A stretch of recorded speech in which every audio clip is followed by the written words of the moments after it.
भैया भोजपुरी इंडस्ट्री में एक ऐसा कलाकार है ना, जिनका बर्थडे एक त्योहार की तरह मनाया जाता है।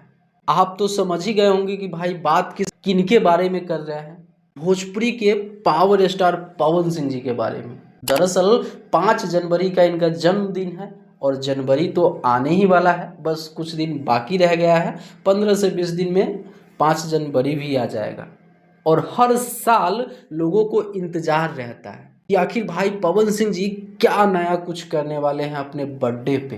आप लोगों को बता दें कि भाई स्क्रीन पे देख रहे हैं ये फोटोज, ये टी सीरीज की कंपनी में गए हुए हैं। इनका मीटिंग डन हो गया है और इनका बर्थडे पे जो गाना आएगा ना, वो इसी कंपनी के थ्रू आएगा। चैनल कोई सा भी हो सकता है, ये अभी फिक्स नहीं है। गाना रिलीज कहीं से भी हो सकता है, लेकिन इसी कंपनी के थ्रू गाना बनने जा रहा है जो लगभग करोड़ों में होगा और गाना भी लाजवाब होगा। जैसे कि पता है इनके बर्थडे के दिन एक नया ही इतिहास रचता है और कुछ अलग टाइप का गाना लाते रहते हैं।